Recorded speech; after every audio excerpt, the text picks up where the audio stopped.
Teachers back there, I might sit back there. You're going to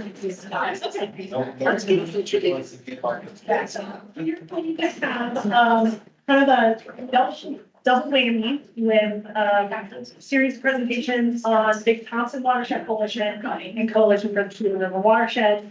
And just kind of how these organizations are working on watershed health, wildfire mitigation, and kind of that, planning and kind of pre-wildfires before we get to the huge impacts that we saw some of the past couple of years. So we've got Laura Catrini, who's the executive director of Big Thompson Watershed Coalition. She brings over 20 years of experience working for conservation nonprofits and has an educational background in wildlife biology. She is a 2023-2024 Water Literate Leader graduate. So is very knowledgeable. We also have Kelly Strebe, who's the executive director of the Coalition for the Tudor River Watershed. She's a Colorado native with a great love for the West. She spent a lot of her life growing up on the Tudor River, or at least has a cabin on the Tudor River. And she has a Bachelor of Science degree in biology from Colorado State University, Master of Science in Restoration Ecology from Montana State University, and has a lot of experience working with different kind of federal land management agencies. And we're so happy to have you both here. I'll stop there and just open it up to your presentation. Okay, yeah, thanks, Karen. Super glad to be here. I thought this class was amazing last year, so I'm glad to be able to share our work with you all again. We are co-presenting while we have, different geographic focuses. Both of our organizations really do much of the same thing in terms of fire recovery, wildfire mitigation, and water conservation work. So today, it was working a second ago. It's trying to, so going back and forth.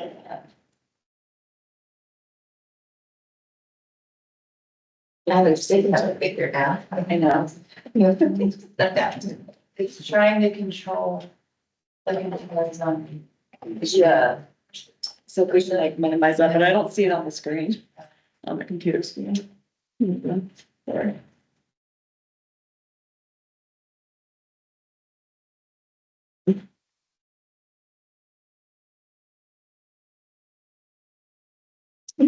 So we can't get the trouble advancing. No.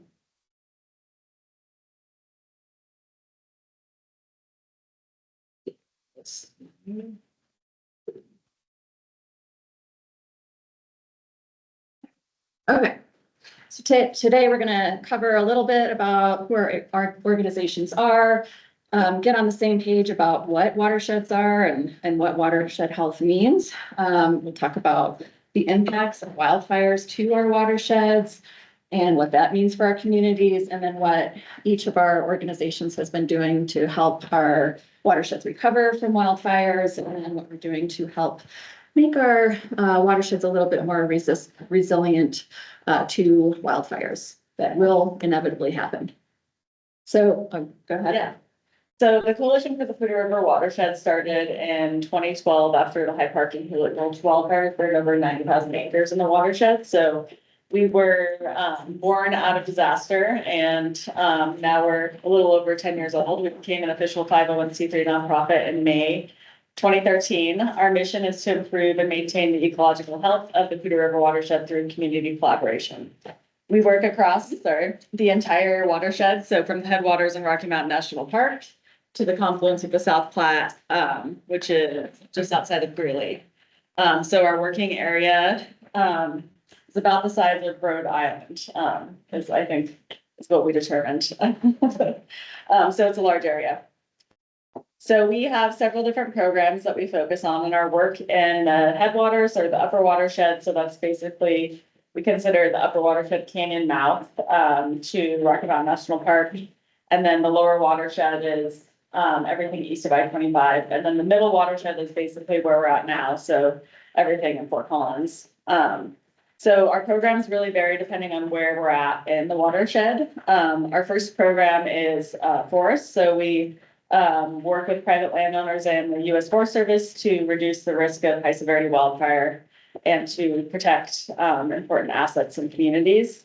We also have our rivers program, which really varies depending on where we're at. So in the upper watershed, we're doing smaller scale handwork, which we'll talk about a little bit later. And then, in the lower watershed, we are doing work like improving diversion structures, adding in fish passage, working on the main stem polluter, so trying to increase resiliency, reconnecting the river to its floodplain, et cetera.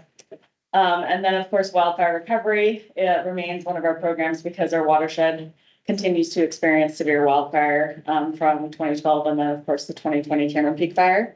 We also, have a science and monitoring component, so we have a citizen science water quality monitoring program, and we try to partner with CSU and other researchers on a lot of our projects so we can track their progress, better understand what's happening and what we can do better, and then also to implement adaptive management. So when things aren't working right, going back in and changing things so the river or the project continues to function as we want, as we intended. And then community outreach, of course, is another core component of what we do. So. All right, so here is a map of the Big Thompson watershed. The Big Thompson Watershed Coalition's mission is to work with others to protect and restore the health and vitality of the Big Thompson watershed for the use and enjoyment of our communities. And I will note that we actually only cover a portion of this watershed. So we formed after the flood of 2013 as a number of different Front Range communities had different watershed coalitions form from Department of Local Affairs and CWCB funding. Estes Valley Watershed Coalition actually focuses on a lot of conservation work up in the Estes Valley area. So we kind of work downstream of Lake Estes doing our work, and we focus on three programmatic areas, being stream and water resources. Well, I'll start with disaster recovery, actually. So, because we formed after the flood, we focused on solely flood recovery projects for several years. Our organization has historically been a lot smaller. We've been maybe one, maybe two people big. So that's all we focused on for a long time. And then in 2020, we went through a strategic planning process, understanding that we still had a lot of support that we could still offer our communities in terms of making the watershed more healthy and resilient. So we rolled in forest health and management to really focus on wildfire mitigation activities and building the health of our forests, as well as stream and water resources, knowing that, we can enhance our water systems to make them more resilient to potential flooding efforts or water quality issues. And then education and outreach, while it's not an actual programmatic area, it is sort of wrapped up into those other three programmatic areas. Education is super important, as you all know, being a part of this class. There's a lot of information that a lot of people don't know in our communities. So it is important for us all to get that information out there. And together, both of our organizations are members of the Northern Colorado Fireshed Collaborative. And as such, we do have a shared vision of a healthy and resilient Northern Colorado area that can support wildfires without causing long-term damage to watershed services and communities. So our forest systems and our watersheds have evolved with natural wildfire.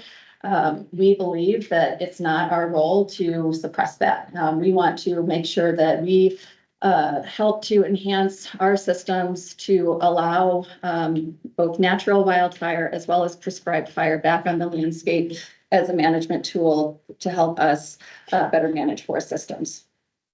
So what is a watershed? There are very clear boundaries for a watershed. You can see by the graphic here, a watershed is a land area in which surface water drains, and surface water is, comes from snowpack and rainfall. It all drains into a common area or like a stream, river, or body of water. And in Colorado, anywhere from 50 to 90% of our stream water comes from snow melt. So that's really important to remember during this presentation. All right, so as you've been learning in this class, water touches virtually every aspect of our Western community landscape. As our communities have developed, since the pioneers first settled this area, we've been doing so on a dry landscape. So water development and community building have really progressed together. A watershed's natural processes like rainfall runoff, groundwater recharge, sediment transport, and plant succession all provide many beneficial services to our communities when they're functioning healthy, or when they're healthy, what's the word, functioning properly. All right, so what kind of services, or what do humans or our communities how do we use the watershed? So our drinking water, irrigation, power, transportation, wildlife habitat, recreation. We use our water systems in a very diverse manner, and our sustainability of our communities really depends on watershed health. But that health can actually be disrupted. And the three main ways it can be disrupted are pollution, land use and management, and climate change. So with pollution, many times you might think about trash in the water, but actually pollution really comes in the form of water health. So when you see a lot of sediment in water, that causes a lot of problems for us.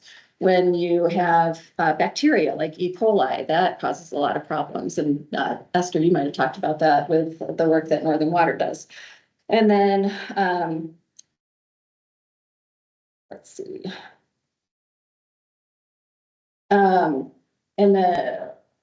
With land use management, all of the work that we do on the landscape, from development, building roads, agriculture, irrigation, all of that has some type of impact on our water systems. A lot of times it can be a negative impact. So that's why we have rules in place for those types of developments. And we really keep an eye on that in terms of how that could potentially affect water systems. And then, of course, a big one that we actually, sometimes now, and if the federal government aren't allowed to talk about climate change, but or say that word, but we still do. It's a real thing.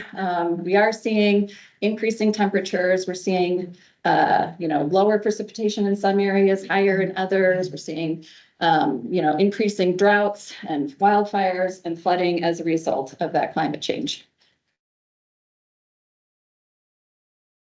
And we all live in a watershed. So the Poudre River and the Big Thompson River both compose the majority of the landscape or the landmass in Larimer County.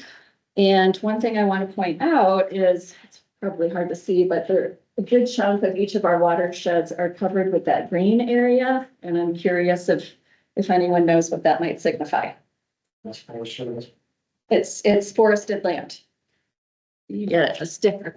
Good job. Yes, so forested systems are super important to our watershed systems in Colorado. About 80% of our source water that we use actually comes from these forested systems. So one of the things we keep our eye on, the coalitions, is forest health. I'm going to run through, really broad overview of the mechanics that forested systems provide for a healthy water source. So of course, trees have a root system that helps to stabilize the soil, holding the soil together. When we get rainfall, it helps the water to soak into the ground to recharge our water system so that it's not flowing across the top of the soil. And then the forest canopy, it intercepts rainfall and snowfall, so it's actually falling softer on the soil, which is important for erosion stabilization or soil stabilization. And then it provides shade, so it really positively impacts evapotranspiration cycles. And because so much of our source water does come from these forested systems, a lot of different municipalities along the Front Range actually have these source water protection plans to help us have a plan or create a roadmap on how we should be focused on risk reduction for our source water protection. Because unfortunately, our forest systems are at risk. So we talked about increasing climate change, and we've been seeing the result of that over the last decade or so. We are seeing an increase in the size of wildfires, the occurrence of wildfires, and of course, in 2020, we had Colorado's largest, I'm so sorry, I'm standing in your way. Colorado's largest wildfire in Colorado's history being the Cameron Peak Fire, which burned nearly 209,000 acres.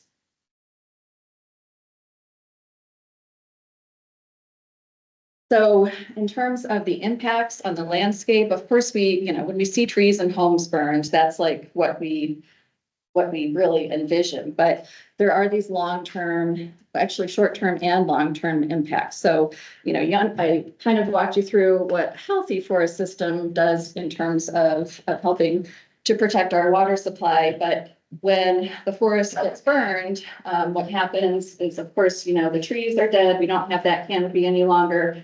And then the soil actually burns too. And oftentimes the soil becomes hydrophobic. Does anyone know what that means? Esther. Yeah, okay, we've already talked about that. Well, I don't have enough stickers for you all, so I'm sorry. So it means it repels water, so it's not recharging the ground and it's flowing across the land in increasing volumes that these small drainages aren't used to. And we don't have, because we're using a PDF today, I'm going to help you envision this, like what once was a small creek is now overflowing with this black water with waves, and it's taking the sides of the stream off, and all that soil is falling into the water, creating more water quality issues. It's carrying along with it debris and branches that are plugging up culverts, and that's building up to the point where it's actually pushing the culverts out of place and causing a lot of damage. So what we're seeing with the long-term impacts is altered watershed processes, increased erosion, and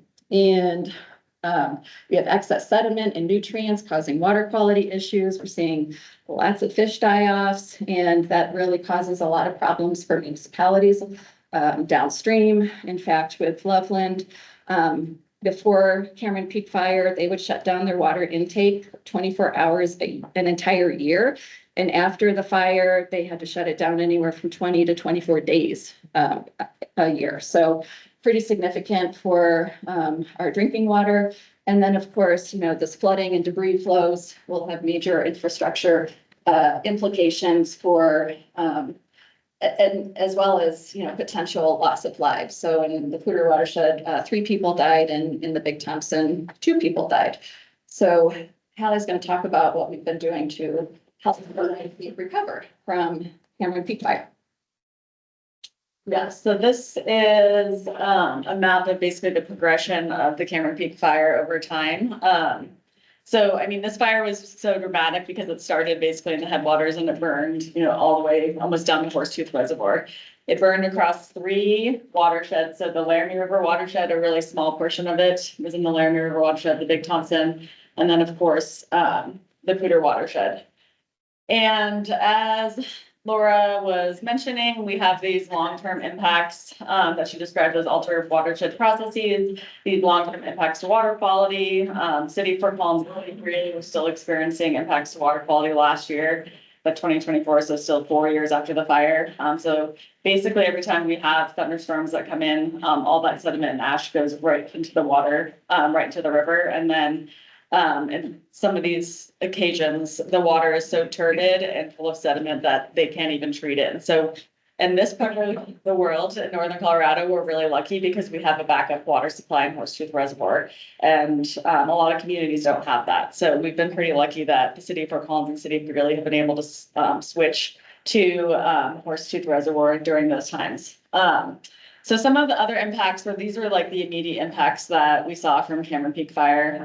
It impacted over 1,000 stream miles, 120 trail miles.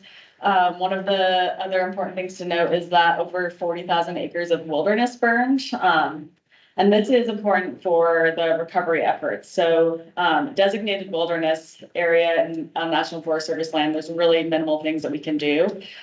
So we were able to do some mulching, which I'll get into on some wilderness, but really, we're really restricted on any work in wilderness. We tried to pursue some of it, but it took, the city really did, but they had spent $1 million and weren't able to even get through the permitting, because of the Wilderness Act. And so they kind of forwent that and didn't keep pursuing. So, that's just something to keep note of, is that, that's a big chunk of acres that were burned at a really high severity that we couldn't really do anything with. The Poudre watershed is also the only wild and scenic river in the state of Colorado, and over 32 miles of that river corridor burned. Over 5 high mountain reservoirs, so city of Greeley was really impacted by that. They have a lot of water rights in the upper watershed, 16 mountain communities and close to 400 or 500 structures. So this slide is just to highlight the recovery efforts and the number of different entities that are involved right after a fire happens. So there were the immediate response to actually fighting the fire, and then the fundraising aspects, the communicating with the public, and then some of these longer term pieces like monitoring, prioritizing projects, getting funding and future planning and mitigation. So, a plethora of entities, all local and national, were involved with this fire and the response to this fire. So, and a lot of this is still ongoing. So we're still in the project prioritization and planning and implementation, as well as monitoring. So our recovery process it's kind of been this loop. So we every year go kind of. Initially, we did a plan of the entire burn area. So we prioritized all these sub watersheds. So these smaller areas for restoration. So the sub watershed. So this is just basically a smaller watershed area that we delineated. The ones that are red and orange are higher priority. And so we did this initial planning, and then within the plan, then we prioritized acres to treat, because a lot of recovery money did come in, but still, the scale of the work to be done, it pales in comparison to, the funding that we actually had, and also the ability to even spend those funds or, and get the permits and things like that in line. So we have to prioritize the acres that we actually have the funding to treat. So we want to put, those dollars on the highest priority acres, and then we implement the projects, and then continue that loop over time. So when we did this initial prioritization, all these different entities were involved. So Big Thompson, CPRW, the Forest Service, the municipalities, Larimer County, et cetera. We prioritized all these different acres for treatment. So we looked at the burn severity. So burn severity is really one of the biggest things that is going to be indicative of where we're going to see issues. So areas that burned at high to moderate severity are where we want to focus a lot of our efforts. There's some areas where the fire burned at lower severity, and that's actually, more of what we would want to see in a normal situation. And so those areas, maybe we're already recovering, a year later, and we're not going to focus our efforts there. We also looked at the potential for hill slope erosion. So steep hill slopes, those areas where we're going to expect more sediment to flow directly into the river, debris flow hazards. And then we also looked at the number of roads, because the number of roads can contribute to sediment, but it's also indicative of where the communities are located too. So we wanted to focus efforts on in areas where we knew that there's downstream infrastructure like reservoirs or mountain communities as well. So from this is how we kind of started our initial efforts in prioritizing areas to work. So one of the first things that we did was aerial mulching, and Esther might have already talked about this. I don't know if you did, Esther. Okay. So I won't go in too much detail, but so the Poudre and Big Thompson also focused on this aerial mulching effort. And the idea again is just getting something on those burnt hill slopes. So when the rainfall hits those hill slopes, there's, it can potentially lessen the amount of sediment that's gonna go into our water supply. So this was a really large effort for the first 2 years after the fire. Most of the data that's out there has shown that air mulching isn't really impactful 2 years after a fire happens. And so that was why this was our main focus for 2021 and 2022. And so CPRW and Big Thompson partnered with City of Greeley that first year, and because City of Greeley had the potential to they had, you know, better cash flow than these small organizations do. So they contracted with a helicopter company. And then CPRW and Big Thompson would go out and we would verify sites where we had identified acres to drop this wood mulch. And then we would make sure that it actually made sense, because when you're looking at these GIS files, you could go out in the field and discover that, oh, actually the site doesn't make sense to put anything on the ground because it's full of rocks or it's too steep. So then we would eliminate locations, and then we would go back out once the mulch had been applied and make sure that it was an adequate coverage of what we had anticipated. So between the Pooter and the Big Thompson, there was about 15,000 priority acres identified in both watersheds for aerial mulching. And this is really, really expensive. So like upwards of $30 million were spent between the Pooter and Big Thompson to do the aerial mulching. We mulched about 9,000 acres, maybe a little bit more across both watersheds. And we have been working with researchers from CSU and the Rocky Mountain Research Station to study the impacts of the aerial mulching effort. So in previous fire, so from 2012, the High Park fire, there was some data, a lot of data that came out that did show significant reductions in the amount of sediment coming off these burned hill slopes compared to areas that were mulched versus unmulched. And we did that again, but we had some kind of mixed results the second time around. And so I think one of the takeaways here is that aerial mulching is not some catch-all, like that's not the solution. It's just one tool in the toolbox to help watersheds recover after severe wildfire. But the most important thing is to be focusing on layering treatments. And so that's where we're at now, is trying to do additional things in maybe areas where you've done aerial mulching, or there are other things that we can do to have a bigger impact. So again, like, the name of the game after a fire is protecting water quality and trying to reduce those impacts to our drinking water. So there's a variety of different methods that we can do that. So we did a lot of these projects that we call point mitigation. So they're just more discrete projects on hill slopes. So there's lots of things you can do. So different gullies and rills will form on hill slopes. So you can do tree felling.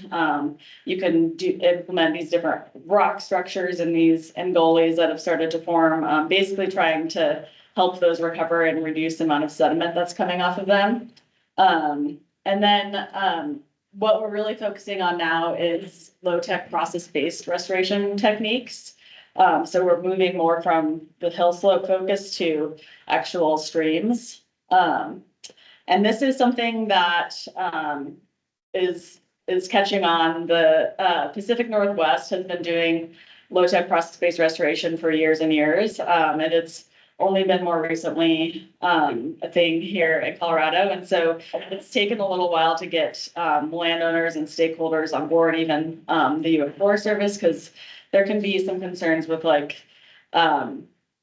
with the amount of water that these structures can capture and you know, the water basically sits on the landscape longer when you implement these projects. So there have been concerns that it could impact water rights and things like that.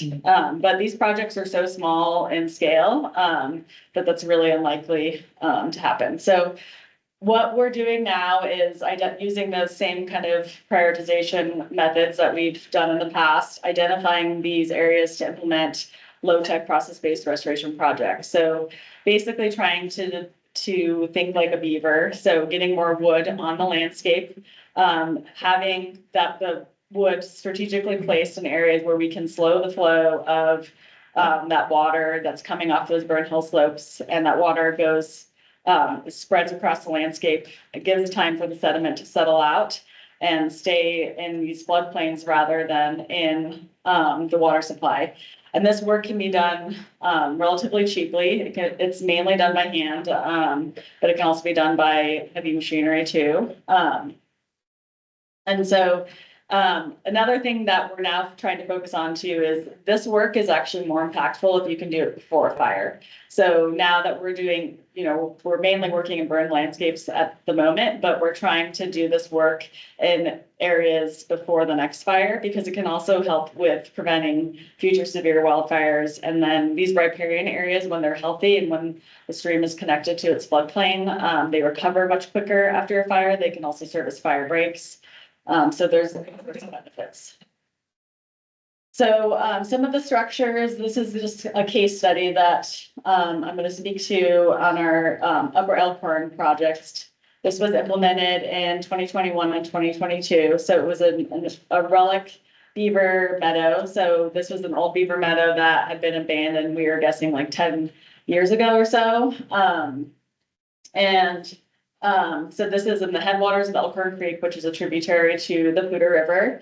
And this presented a really unique opportunity to basically plug the holes of these old beaver berms that had the stream had punched holes through because this wasn't being maintained anymore. And so it was a really cheap project. All we had to do was plug the holes using these post-assisted log structures with hand labor. And we luckily were able to work with CSU on this project, and they collected, they're still collecting data. So we were looking at groundwater data. We've been taking repeat LiDAR. So we did flew LiDAR at this site immediately after it was implemented in 2022. And then again, in 2023 and 2024 to try to quantify the amount of sediment that this meadow has captured just by adding these structures. And so last year we got some of the data, and it showed that in the meadow itself, just by adding these 12 structures, there's 32,000 cubic feet of sediment in the meadow now versus in the stream quarter. And so the site looks really amazing today. This has been a really awesome case study. We were able to bring landowners there, grant fund other community members to see what this looks like and how simple it can really be to have a really big impact to water quality and to trying to restore this area over time. And in the long term, we're trying to install these structures in areas where we anticipate that beaver might come back, because the best case scenario is that beaver come back into this restored area and they maintain the structures for you over time.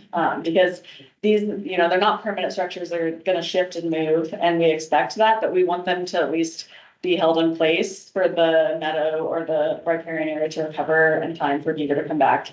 And the most important thing here is having the food source for the beaver. So willows, cottonwoods, aspen, all of that. So there's going to be, moving forward, we're looking at a variety of different options to try to increase the chance of beaver coming back. And some of the issues that we face is, of course, wildlife coming in and browsing all those new willows that we planted in cottonwood, and then also cattle grazing. So we have another project that I unfortunately did not put any slides in here, but we can check it out. We can check it out on our website, or you can later if you're interested. It's on the South Fork of the Poudre, and there's going to be cattle that'll be grazing there this year. And so we're going to be putting up just a buck and rail fence across the entire project area, just to keep the cattle out. It's not going to keep wildlife out, but hopefully it'll keep most of the cattle out, so it can allow time for those willows and cottonwood to reestablish. So this is just trying to give you an example of where we're targeting all these different process-based restoration projects, over time layering treatment. So in the Poudre, we have probably about like 7 projects that we proposed, and some of them we'll be implementing this summer, and some of them are waiting for approval from the Forest Service because they're on Forest Service land, some of them are on private land. But we have one project that's proposed in the Laramie River, so outside of the Poudre watershed. Zimmerman Dam, so, we have two projects on this Sheep Creek, which is a tributary to the main stem Poudre. Sleeping Elephant is another project area, so here's Elkhorn, and we have 5 projects, 4 or 5 projects planned on Elkhorn. Including the one that we already implemented that I just, talked about, and then a few, down south. And then similarly, this is the Big Thompsons, I don't know if you want to. Just real quick, so for Big Thompson, it's split up into the, main stem of Big Thompson River, and then this is the North Fork, and then Buckhorn Creek kind of comes down. But that enters the river, just downstream of the city of Loveland's water intake, so while it's not as important from a source water protection, capacity, it does take up the majority of the burn scar in the Big Thompson watershed. The North Fork is super important to the city of Loveland. It's just such a hard place to work. It has canyons on both sides of the North Fork. And there's communities here where the homes are like actually in the drainage system. So that was another huge issue. A lot of emergency funding going to protecting those homes. But we are trying to implement some of this point mitigation in that area as much as possible. It's hard to work in some of these areas where there's no roads. So we can't get to these areas up here, which is kind of close to the wilderness area that Hallie was talking about before. Yeah, and so then, the last, facet of our, post-fire work is reforestation. And so, we are specifically focused on, reforesting ponderosa pine, as the species of interest. There are other tree species that we're gonna be looking at in the future, but, we're specifically looking at ponderosa pine because they are the tree species that's found at lower elevations, so typically like 5,000 to 7,500 feet. Over the last 20 years, across the entire Front Range, all the fires that we've seen in the last 2 decades, we have found that ponderosa pine is not coming back in these lower elevations. And that is due to a variety of factors, climate change, of course. So I think we can, some of these areas at lower elevation probably just aren't going to be suitable for ponderosa to return. And then when you have these severe wildfires, the seed bank gets burned up. Ponderosa pine are not super effective at dispersing their seed. And so then when you have a seed bank that has been destroyed because the fire burned so severely, there's nothing left to come back. So what we're focused on right now, is reforesting areas. So we're using a climate suitability model that's been developed by the Nature Conservancy. And so by using this model, we're looking at areas at higher elevations to plant ponderosa pine. So and we're also using local seed. So we're trying to collect pine cones and seeds from the Poudre watershed, from the Big Thompson watershed, because those trees are actually locally adapted to this region. And so you have a much higher probability of success when you use local seed. So by using these climate models, we're identifying areas at higher elevations. So say it's a seed that we harvested at 7,000 feet. We'd be looking to plant that anywhere 500 feet and above. So 75 to 8,500 feet. So we're focusing on higher elevation areas. And we're also only focused on private land right now. So we are not able to plant on Forest Service land at the time. The Forest Service is implementing their own reforestation efforts as well. But we're hoping that we'll eventually be able to help the Forest Service to expand the areas that we can plant on, because at this point, so we've been doing reforestation for 4 or 5 years now. We're running out of private land to plant on that's suitable.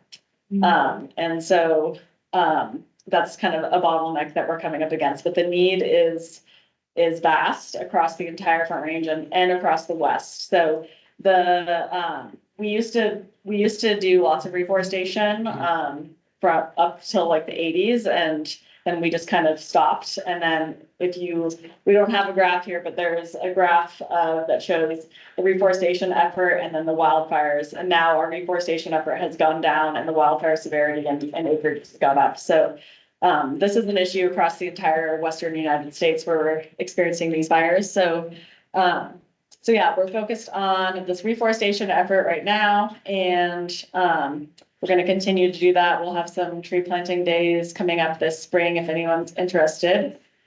And then just wanted to recognize some of our funding sources, and that 25 million number is that's low. We've received more funding than that, but some of the main funding sources have been City of Greeley, City of Fort Collins, the Colorado Water Conservation Board, the Community Foundation of Northern Colorado. They put together the NOCO Fire Fund, which provided significant funding for Big Thompson and CPRW, the NRCS, the Forest Service, and then private donors and businesses as well. And then, So one of the things we haven't brought up is the cost of all of this, a little bit. And it is a little bit in comparison to the whole saga of this particular wildfire. Maybe close to 30 million in just recovery efforts, but to fight the fire, that cost about $132 million just to fight the fire and suppress it. Let's see, let me make sure I get my numbers right.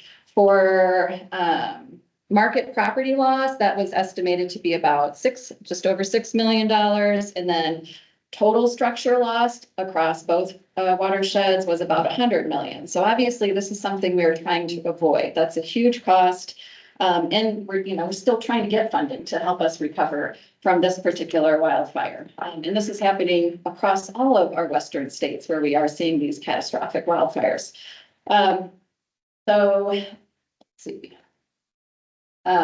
Wildfire, and it's the catastrophic wildfire, these large scale wildfires is something that we're trying to avoid. And here's what the issue is. So again, here's a map of Larimer County, and this map is from the Colorado Forest Atlas produced by the State Forest Service.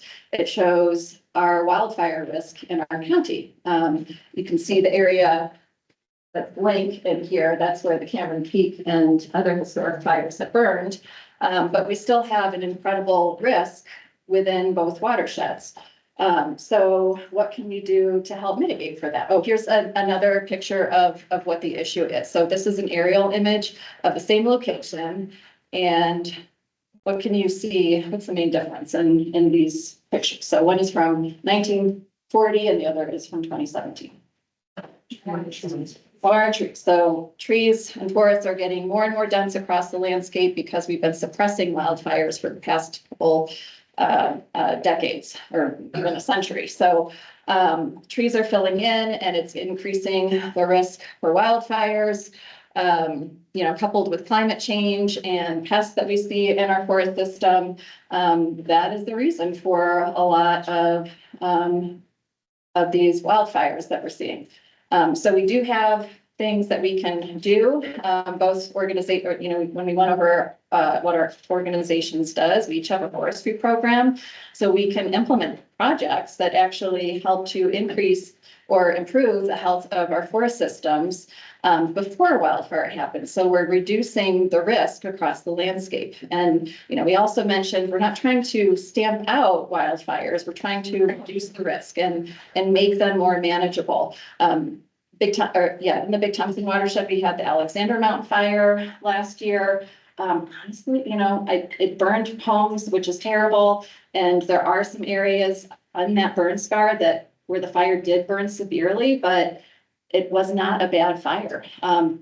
This spring, we'll see a lot of areas come back and they're going to be beautiful. We still will be doing recovery work to our water supply, but that is kind of the scale, maybe smaller wildfires that we hope to see across the landscape that can be controlled so they're not burning people's homes. And then, just again, to bring it back to the cash flow part of this, trying to avoid these catastrophic wildfires and the costs that are incurred. So investments in mitigation are super important. We both get funding sources from a number of different grantors and local municipalities. But I want to close just by asking the question, should our local businesses and local communities be investing in source water protection? Specifically forest and wildfire mitigation work. We both do a lot of fundraising, so I'm going to make a plug. I passed around the Estes Park duck race that the Big Thompson Coalition is participating in. I know the Coalition for the Poudre River Watershed is having their spring fundraiser, Take Me to the River, in June. You could think about sponsoring that, or if you know people who own businesses, and we'll be having our own fundraiser in the fall. So are there ways that we can all be, addressing this issue together as a community? We're just two small organizations doing the work, and there's a lot of work to be done. So I think now we'll take questions if there's time. Sure, thank you.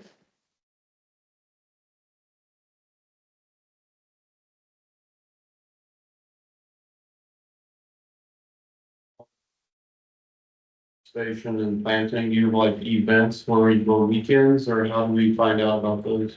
Yeah, you can sign up on our website. So we have a volunteer list, so just, sign up with your email and then we send out those opportunities. We also have a monthly newsletter. We'll push out those opportunities. So, basically, once we have a volunteer day, you just go online and sign up. And it's usually like a morning to mid-afternoon. Yep. We do have two open right now, maybe more, and maybe tree planting up in the, it's near the one at the property. Yeah. Yeah, often, and so for the Big Thompson, we do similar projects. Oftentimes, I think both organizations also do events for businesses. If folks want to bring your cohort of employees out and do a give back to your community type of project. And then I know we'll also be doing some volunteer projects associated with the low tech. We're helping to install the log structures later this summer. I'm curious, when you guys communicate between agencies and different types of, planning processes and things like that, if they're doing Yeah. aerial, That's a budget great, projects, and then you guys are doing planting, you're doing plantings, I'm just wondering, how does all that work? yeah, we collaborate in a variety of different ways. So from CPRW standpoint, so we work really, really closely with the local municipalities. So both City of Greeley and City of Fort Collins sit on our board of directors. Same with Larimer County. And so, that they helped form the organization and they see, that direct line of the work that we do in protecting water quality. And so they're really invested in the work that we do. CPRW holds two different stakeholder committee groups. So we have our upper stakeholder committee and our lower stakeholder committee. That includes all those different entities. So the Forest Service, State Forest Service, nonprofits, county governments, local municipalities, and we bring everyone together and plan and prioritize and implement projects. So really, CPRW, what we do best is collaborate and bring these organizations together. So we're not duplicating efforts. And I think over the last decade, we've established some really good ways of doing that. And it's a really good point because it looks like maybe none of us are communicating and we're all kind of doing our own thing. But water, base it on our lower Poudre stakeholder committee and come to our upper Poudre stakeholder committees. And so we try to, everything that we do is not done alone. We're only a staff of 5. And so we rely on all these other partners to contribute their knowledge and input for the work and the projects that we implement. Yeah, and I'll say, I don't know if it was new for Cameron Peak Fire or if they did it before then, but Larimer County's Office of Emergency Management was huge. It was instrumental in this coordinated approach to recovery planning and firefighting. Lori Hodges, their director, is an amazing person. I don't know how she loves disasters. She doesn't want them to happen, but she loves working on them. I know, she's just like skipping around the room because she loves seeing the cohesiveness of everyone working together to help recover. And so so, we have these different phases of what our different partners and stakeholders were working on. But CPRW led the water quality, recovery working group. So, there's a number of different partners and stakeholders participating in that and tons of meetings. So we're always meeting and talking about, what each other is doing. I mentioned the Big Thompson Watershed Coalition was super small, when we were initiating the recovery phases of the Big Thompson, or of the Cameron Peak Fire. So we really rode the coattails of CPRW, and Greeley and what our response should be, from their lessons learned with Hyde Park Fire. So yeah, we're super thankful for all of the support of all of the different partners, that helps to broaden the impact that we can make. And then we didn't really get into it, but we're both a part of the Northern Colorado Fireshed Collaborative, which is the entity that is bringing together everyone within the Arapahoe Roosevelt National Forest boundaries. So, that's over 1 million acres of national forest land. And so all these other watershed coalitions and groups are working together through the Northern Colorado Fireshed Collaborative. So we're fundraising together, we're planning together with the U.S. Forest Service, and we're working with private landowners to implement landscape scale treatments. So there's a bunch of different ways that we do it, and it's all been a really long process to get to where we're at today, but it's been worth it for sure. And Debbie, to your question about, they're in, like, we're really more in a supportive mode here on the east side because there are so many partners that, Ally Lawrence just talked about. That's not the case on the west coast, so we're much more involved there, hands-on. And on the fires, that's kind of how I got distributed, but Northern and we're kind of to the lead on East Charleston Fire and the other partners here, on Cameron Fire. So there was kind of, goal distribution there. Yeah, I mean, Esther and Laura and Big Thompson and all of us still meet like bi-monthly with the U.S. Forest Service to do post-fire planning across both fires too. So there's a lot of work goes behind the scenes to actually get something on the ground. Okay, well, thank you both so much.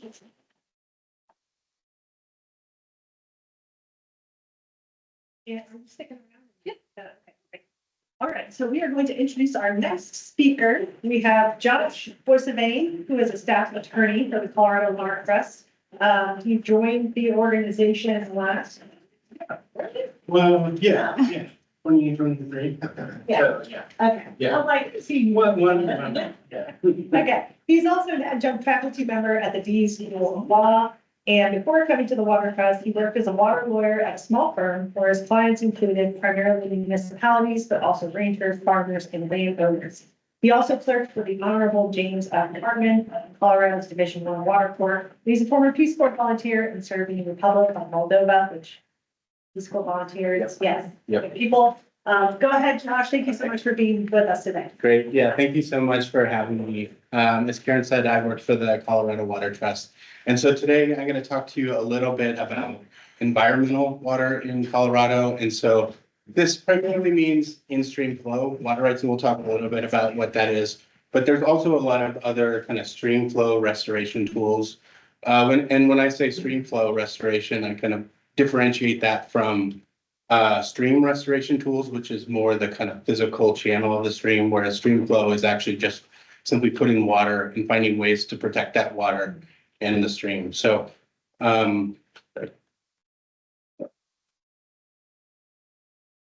need to go back. There it is. Okay, so I'm just going to talk a little bit about who the Water Trust is, and then I'll talk a little bit more. I'll talk a lot more about kind of in-stream flow and environmental flow, and then I'll come back to what we do, kind of the process we take, and our partners, and some of the examples of the different types of tools. So, the Colorado Water Trust, we're a statewide nonprofit, and our mission is to just restore streams in Colorado.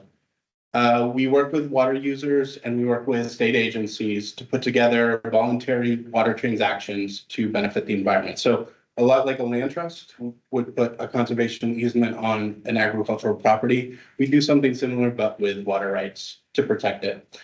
The transactions are unique to each water right and each water right stream. And our process works within the prior appropriation system, and it works within system. So we compensate the water rights owners for the use of that water for the duration that that water is being used for environmental purposes. So to start with in-stream flows, how many of you are at least familiar with the idea or the concept of in-stream flows? Okay, a couple. So starting at the beginning, in-stream flows are a specific kind of water right. Just like any other water right has a beneficial use. I'm sure you've talked about beneficial uses, prior appropriation system. Colorado is a strict prior appropriation state. So that means that every water right is based on its priority, and that priority in relation to other priorities determines who gets what amount of water when there's not enough to go around.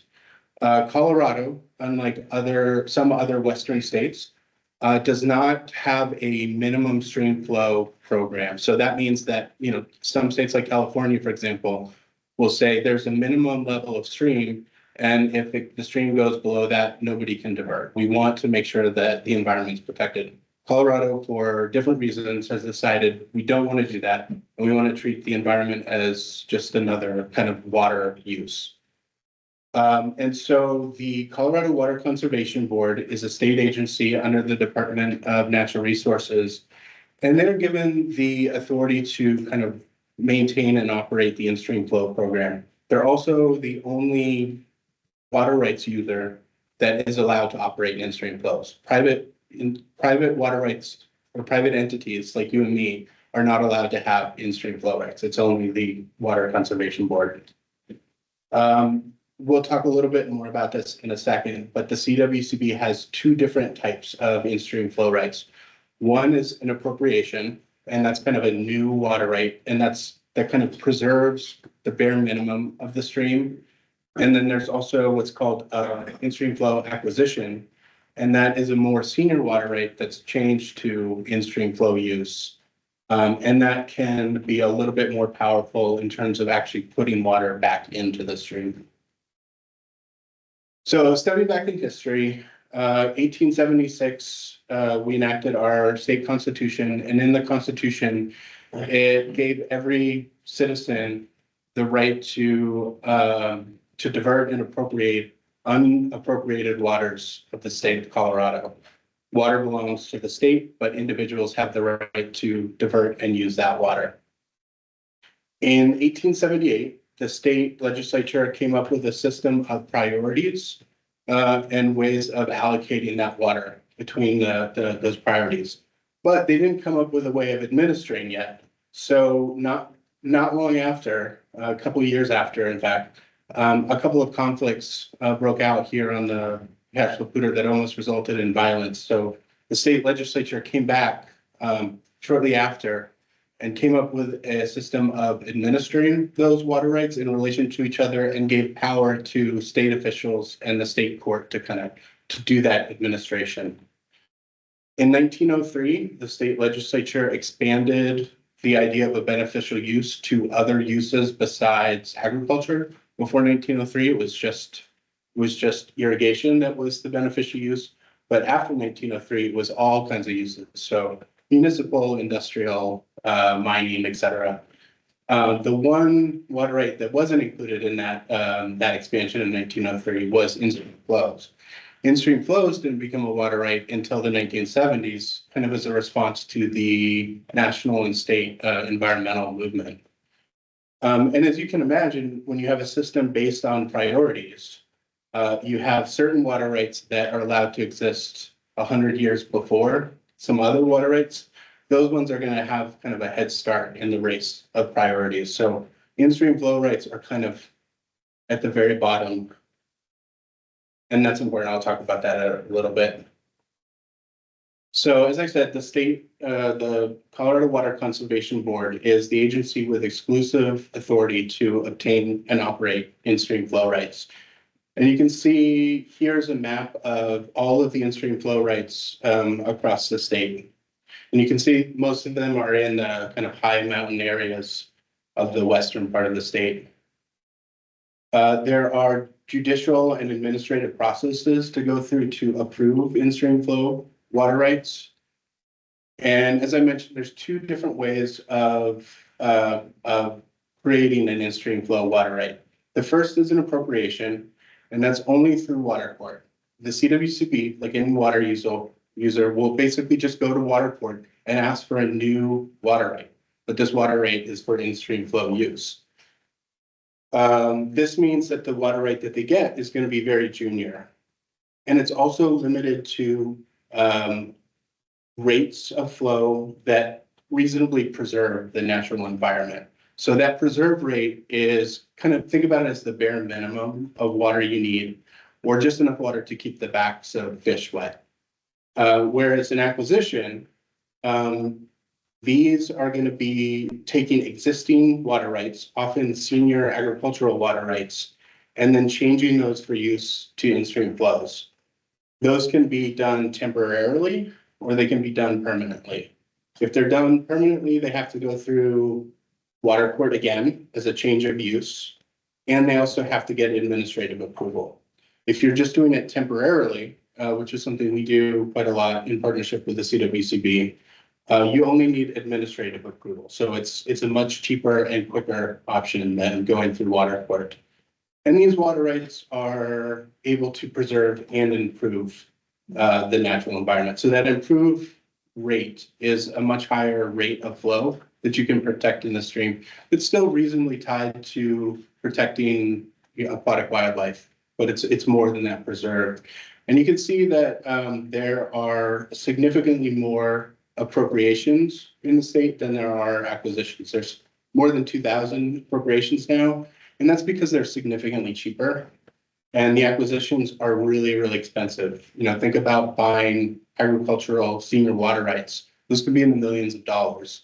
But the CWCB's annual budget for acquisitions is about $1 million. So it's not enough. Yeah. Who is the administrative approval?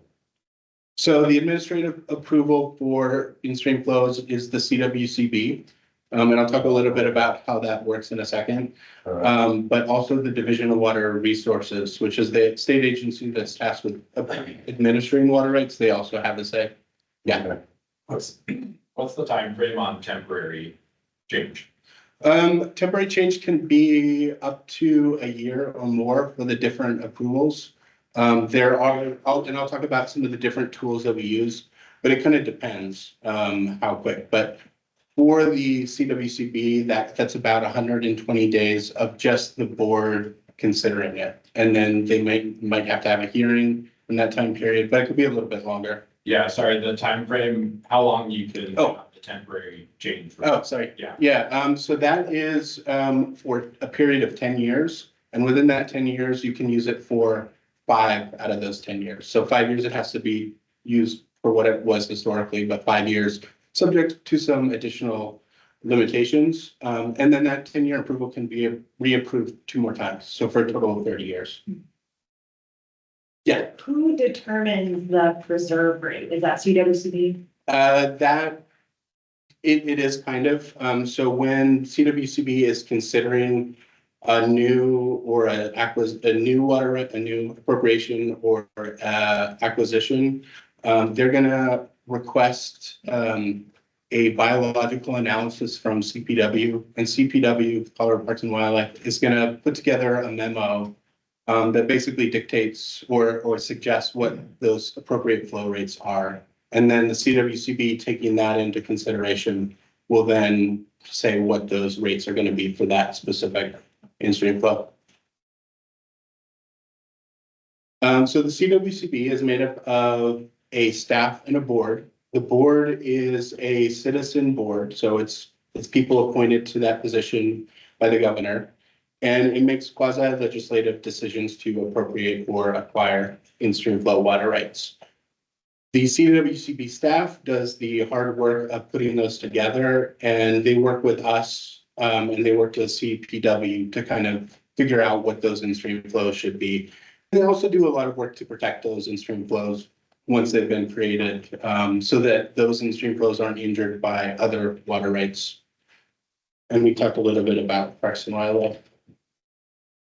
So I'm sure you've all talked about kind of how the prior appropriation system works, but here's just a basic example, and then we'll jump back to in-stream flows to show how they work. So in a wet year, we've got a stream here that's got 10 cubic feet per second.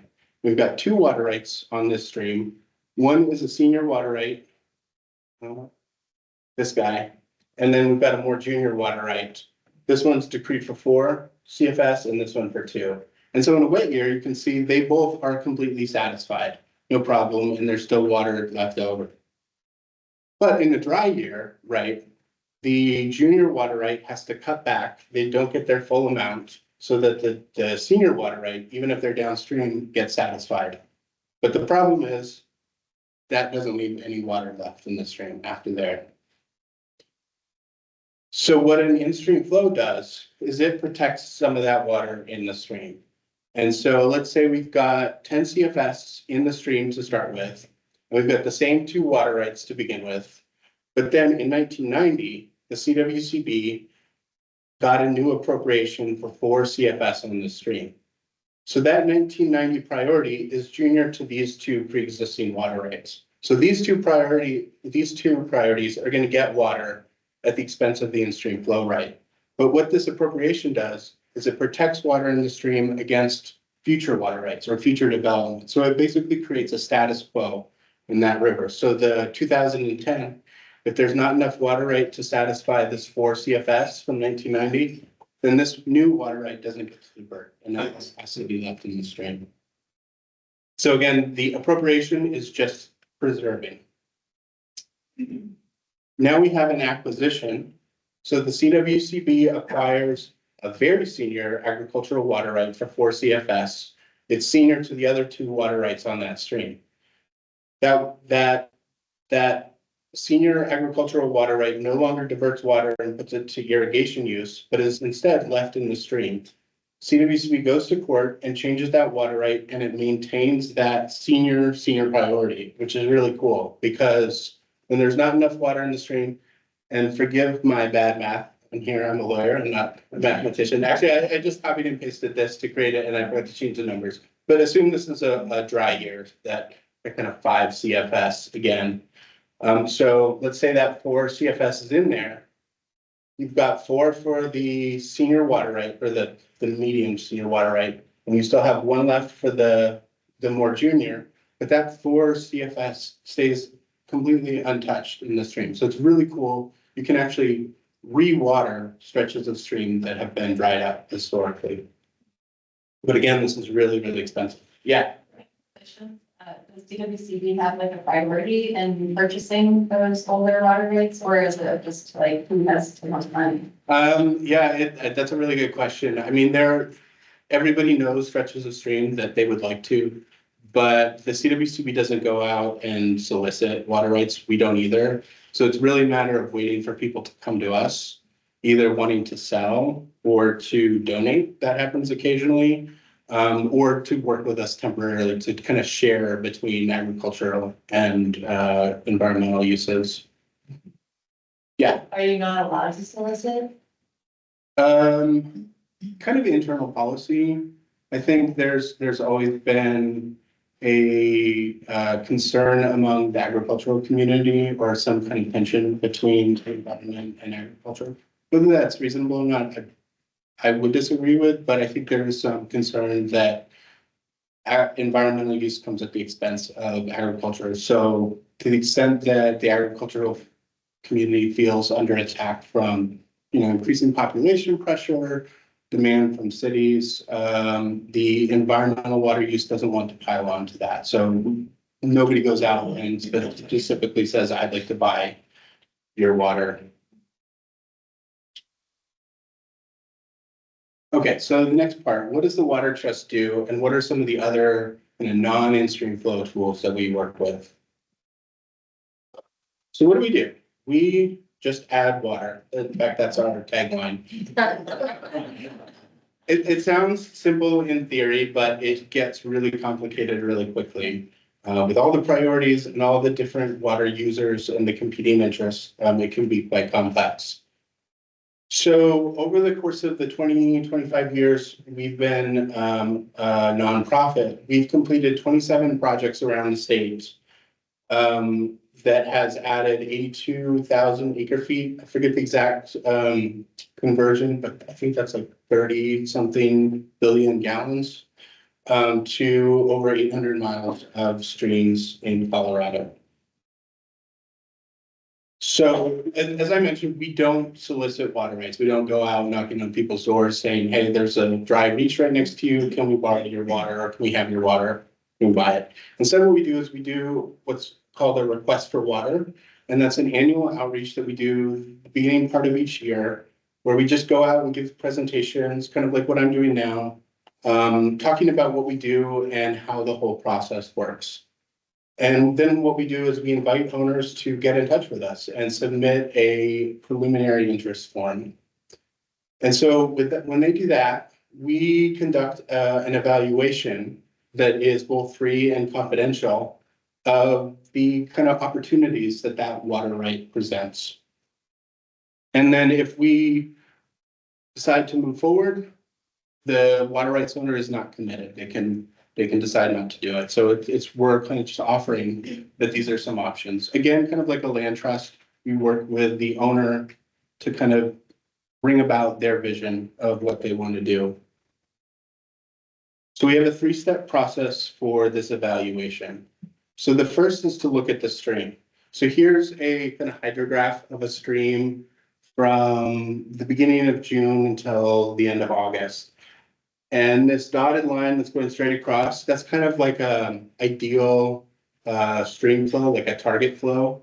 And then you have this hydrograph of a dry year and a wet year. You can see in the late spring, there's still a lot of water that's coming from snow melt.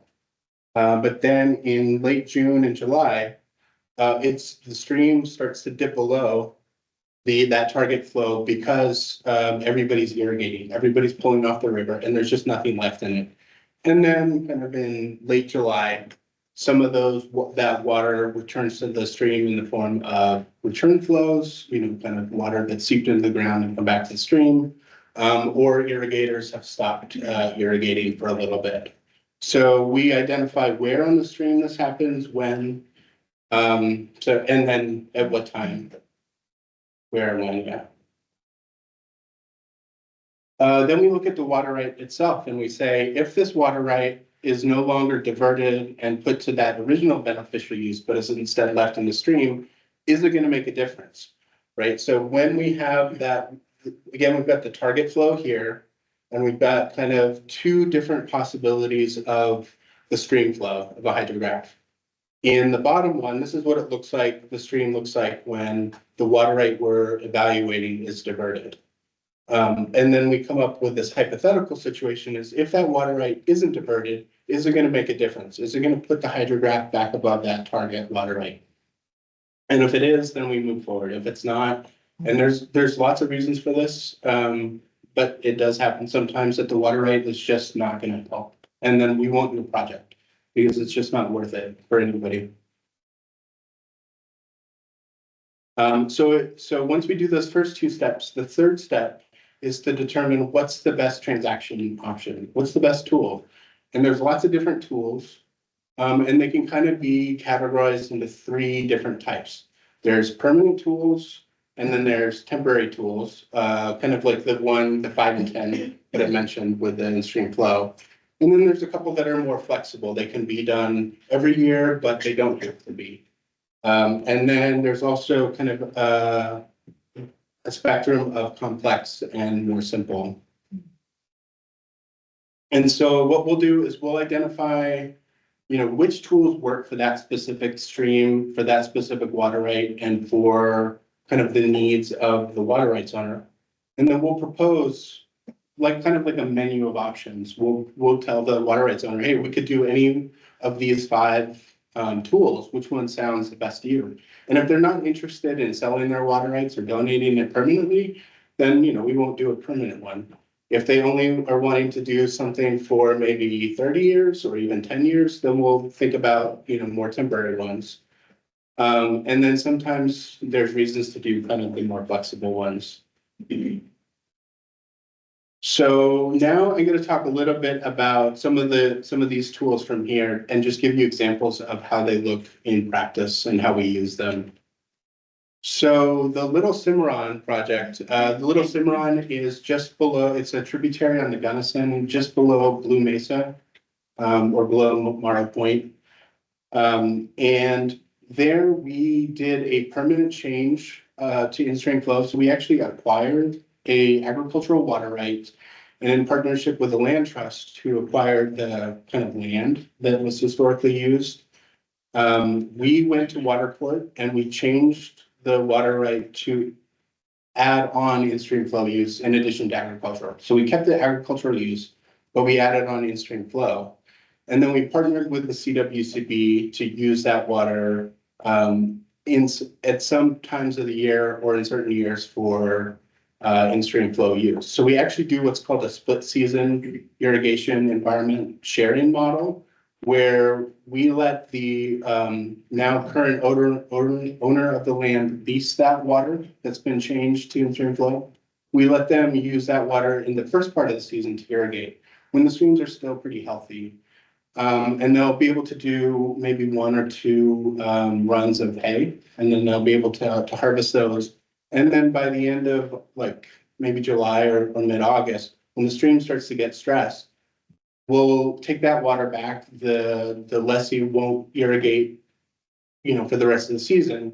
And then we'll give that water to the CWCB to protect his in-stream flow. So it's a nice like sharing model between agriculture and environmentals. When you guys take the change cases, were you guys getting a lot of objectors? Would you say it's more or less than an average change case? I think, it's hard to say. I mean, we've done this one change and we're in another water court case right now. So we haven't been through a ton. I think it's more dependent on the location and the other users that are nearby. For example, I think we had maybe 3 or 4 opposers in this water court case for the Little Cimarron, but that was more had to do with the change in infrastructure. And there's a head gate that didn't quite allow the water to be bypassed back to the stream easily. So they were just concerned. They got in the case to make sure that there was a good way that they could still get their water, but that the environment could still get theirs. And then we have another project, the Coates Brothers Ditch, that's on Tamichi Creek, which is also a tributary of the Gunnison. Kind of as you come over Wolf Creek Pass towards Gunnison, that's the stream that you're driving along. That's a temporary in-stream flow, so that's one that just has, I think it's actually only 3 years in 10 that we're allowed to operate it. The law used to be 3 and 10, and then just a couple of years ago it was updated to 5 and 10. And that's another one that we use that split season irrigation model with to kind of share between the environment and the ag community.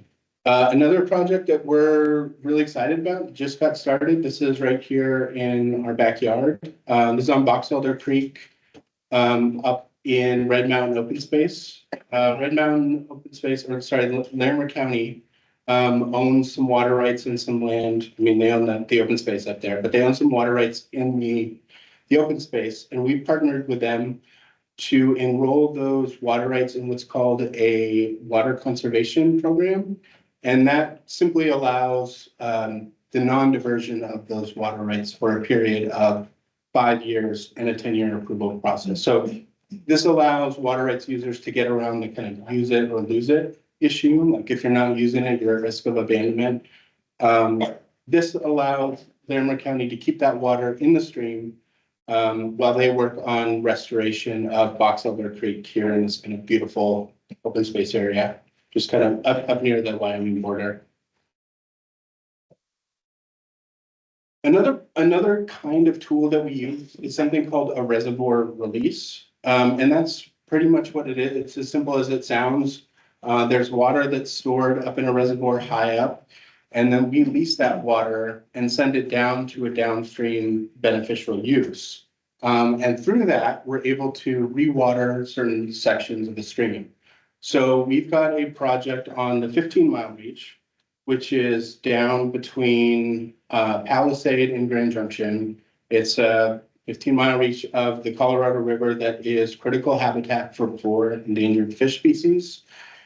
And we actually lease water from Ludi Reservoir all the way up here above Basalt.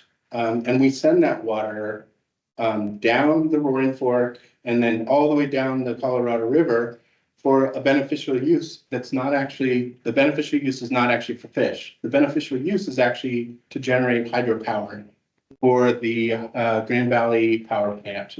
And so because hydroelectric power generation is not a consumptive use, that means, you know, the water doesn't disappear through that use. They use that water and then it gets pumped right back into the river. And then that, after that use, that water is available to rewater that downstream section of the Colorado River, which is really important for the fish species. So it's a kind of a creative alternative to the in-stream flow program that doesn't require judicial approval, it doesn't require administrative approval. It's working within the laws and the rules that we have for the prior appropriation system, but to creatively benefit or to have a secondary unintended but intended consequence of benefiting the environment. The stream flow augmentation tool is a brand new tool as of a couple of years ago. Have you all talked about what an augmentation plan is yet? Okay, so you know that an augmentation plan basically allows out of priority depletions from something like well pumping, and then you have other water rights added back to the stream to kind of offset that depletion. Well, a stream flow augmentation plan is a similar idea, but it's not replacing out of priority depletions. It's kind of fixing a deficit in the stream. And so you're basically putting water into this augmentation plan. And then as that water travels down the stream, it's protected from other people diverting it. And then once it leaves the augmentation plan at the end here, it's available for use, for a secondary use. There's some limits to what kind of water can be used in these. It's not every kind of water right, but it's basically a way to put that water in a lockbox as it travels down the stream and protect it. And so here we've got, kind of Fort Collins, Loveland area. And you can see these areas are the places where we've got in-stream flows already. And you can see they're limited to the mountains areas. But what happens to that water once, it hits the Front Range? It disappears multiple times as it comes down the Poudre.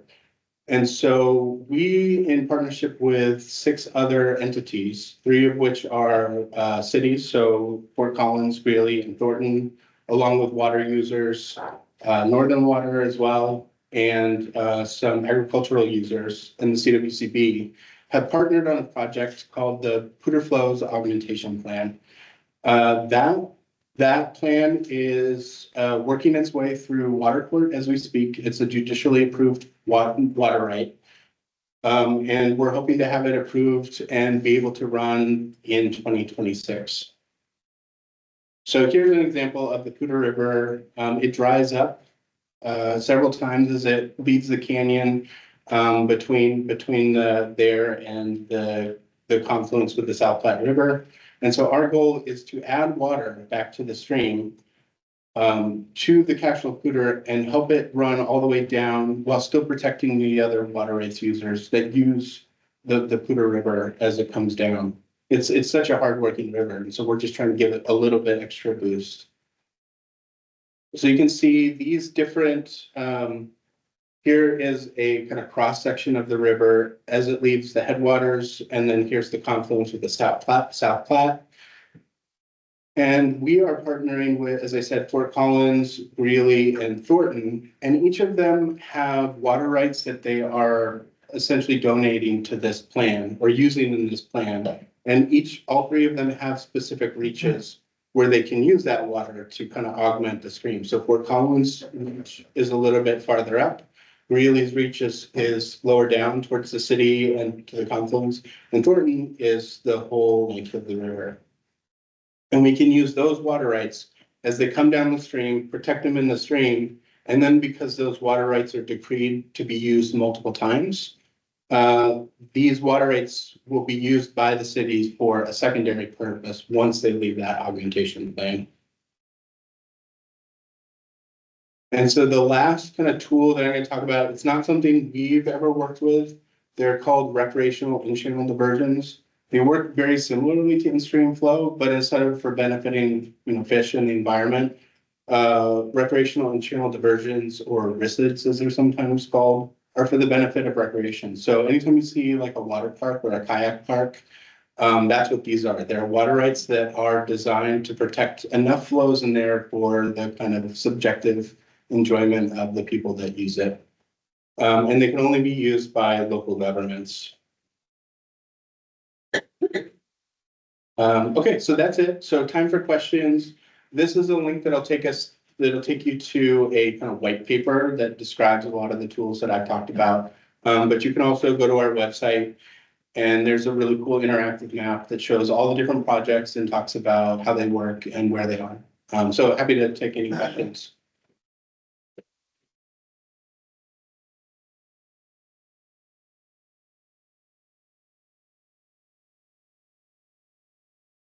Yeah.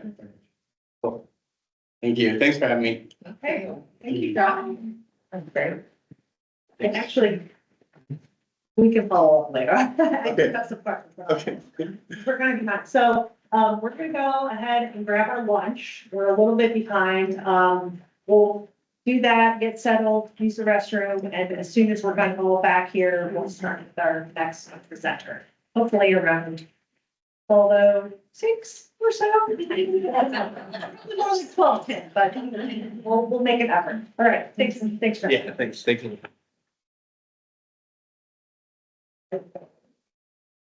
Wasn't that much? Sorry. Oh. Okay, so it seems it's really fun. Mhm.